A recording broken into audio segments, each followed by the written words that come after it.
40 pays désormais, 65 millions de clients avec un objectif de dépasser les 100 millions d'ici 2 ans. Est-ce que vous êtes toujours une banque de jeunes globetrotters qui prenaient ça parce que c'était facile, on transférait l'argent facilement, ou vous êtes normalisé, vous ressemblez aujourd'hui à n'importe quelle banque? Bon, merci beaucoup Laure de me recevoir aujourd'hui sur BFM Business. Donc oui, effectivement, on est en train, avec ce tournant qu'on a annoncé, de la création d'un hub, d'un deuxième hub en Europe de l'Ouest, on est en train très clairement de consolider notre croissance avec des investissements très significatifs qu'on a annoncés, puisqu'on a annoncé un investissement d'1 milliard d'euros. On a annoncé qu'on créait ce hub pour l'Europe de l'Ouest en France, à Paris. On a aussi annoncé qu'on allait recruter jusqu'à 400 personnes, en plus des équipes qui existent déjà aujourd'hui en Europe de l'Ouest, avec un rationnel fondamentalement très business, qui est que la France, c'est le premier marché de Revolut en Europe. C'est le deuxième au monde, derrière le Royaume-Uni, mais c'est le premier en Europe et c'est aussi celui qui croît le plus vite. Et donc, le rationnel pour nous de nous implanter en France était juste évident à cause de ça. Et le rationnel plus profond, le rationnel stratégique de créer ce deuxième hub, en fait, donc cette deuxième banque en Europe de l'Ouest, c'est de pouvoir créer beaucoup plus de proximité que ce qu'on a aujourd'hui déjà créé, avec les écosystèmes locaux, avec les régulateurs. Oui, parce qu'il vous faut absolument une licence bancaire en bonne et due forme. Aujourd'hui, vous opérez depuis la Lituanie. C'est plus possible, quoi. Il ne la faut pas du tout, absolument. Le rationnel, on opère en France aujourd'hui avec une licence qui est, comme vous l'avez dit, donc octroyée par la Banque de Lituanie à Revolut, et on opère en France à travers une succursale. Il y a d'ailleurs 9 succursales déjà de Revolut en Europe et on va en ouvrir d'autres. Donc on a vous n'avez pas un besoin fondamental pour exister. Alors pourquoi il la faut? Alors le rationnel, c'est ce que je disais, c'est de renforcer notre présence locale, donc avec cette deuxième banque, d'avoir plus d'équipes, plus de gens, d'être plus en proximité encore avec les régulateurs locaux, et donc de pouvoir continuer à développer notre offre, qui est une offre aujourd'hui déjà très globale, qui couvre à peu près l'ensemble des segments traditionnels bancaires, mais de pouvoir la compléter avec des produits et des services encore plus en proximité et encore plus en résonance avec les besoins des clients. Anthony Morel, puisqu'il y a une partie tech est avec nous ce matin. C'est une boîte de tech, Revolut, clairement. Et alors, il y a une notion qui revient souvent quand on parle de Revolut, c'est la notion de super app. C'est-à-dire l'idée, alors c'est pas que pour Revolut d'ailleurs, mais d'une application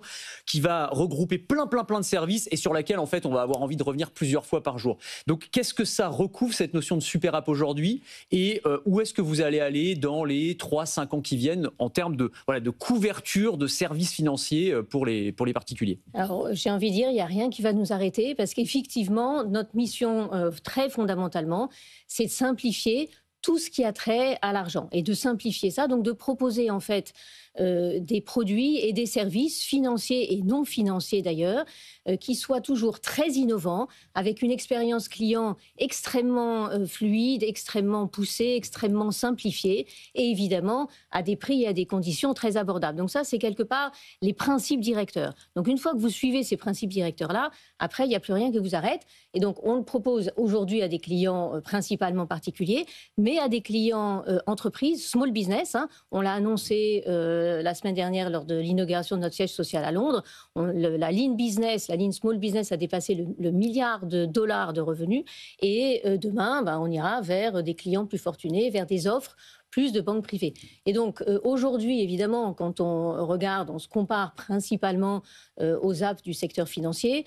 Je tiens à dire qu'on est aujourd'hui en Europe la première app téléchargée dans 19 des pays européens. On est dans le top 3 dans 26 pays européens. Mais en fait, on se compare aussi à toutes les autres apps grand public, on va dire, en dehors de la verticale finance.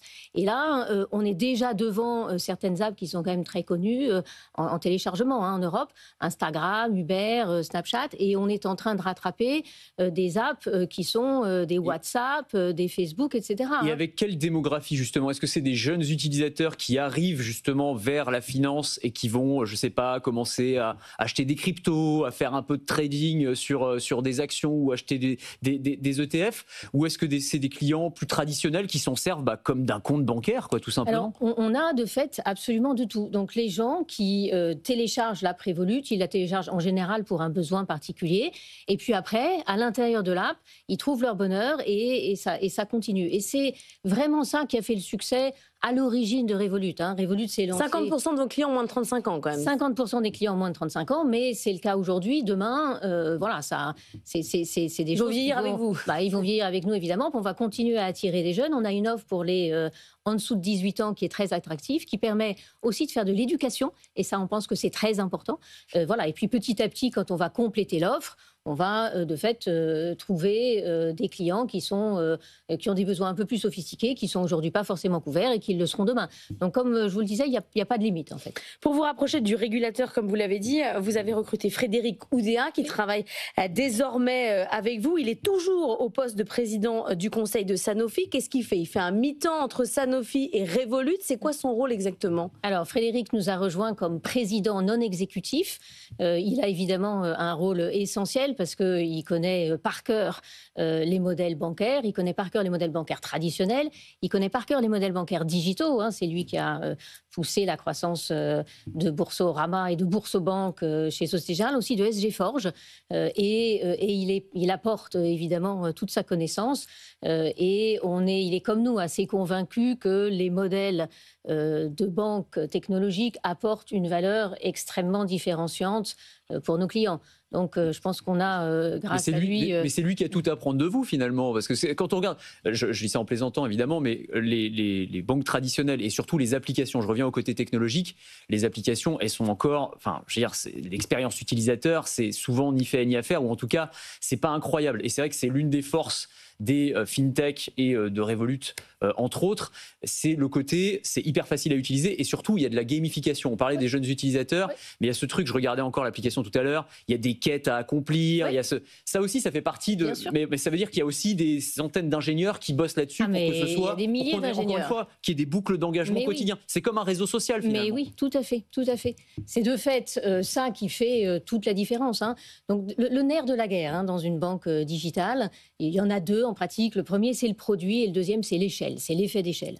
Et donc, quand on prend un petit peu de recul, qu'on essaye de comprendre ce qui fait vraiment la performance très, très fondamentale de Revolut, et on est sur une radio éco, donc la performance, elle va d'abord avec un modèle économique et un modèle financier très performant. Je rappelle que l'année dernière, on a publié nos performances les meilleures de notre histoire, 3,7 milliards d'euros de résultats, 1,2 milliard d'euros de bénéfices avant impôt. On n'avait jamais publié des performances financières aussi bonnes. Donc, pour revenir à votre question, effectivement, quand on a un produit qui est comme ça, qui trouve aussi bien son marché, quand on a une marque qui est extrêmement puissante, de facto, économiquement, ça se traduit par des coûts d'acquisition clients qui sont extrêmement faibles. Quand vous avez par ailleurs un effet d'échelle, qui est celui de Revolut, vous l'avez dit, 65 millions de clients au monde. Et on a une seule plateforme. Donc, on a une seule plateforme technologique qui sert l'ensemble des clients. Donc, vous divisez vos coûts par 65 millions. Des banques traditionnelles, même très performantes, en Europe, sont traditionnellement dans leur marché. Je parle de banques digitales. Et donc, elles ont un marché principal. Donc, vous divisez leur coût de plateforme par le nombre de clients de ce marché principal. Les très grosses en ont 7, 8, 10, 12, mais pas 65 millions. Donc, c'est ça la force de l'effet d'échelle. Donc, avec ça, vous êtes en mesure de proposer à vos clients des produits en même temps très innovants, avec une expérience incroyable, mais aussi à un prix très abordable. Le tout en étant profitable. Et en étant profitable de façon récurrente, parce que c'est la 4e année de suite que Revolut est profitable.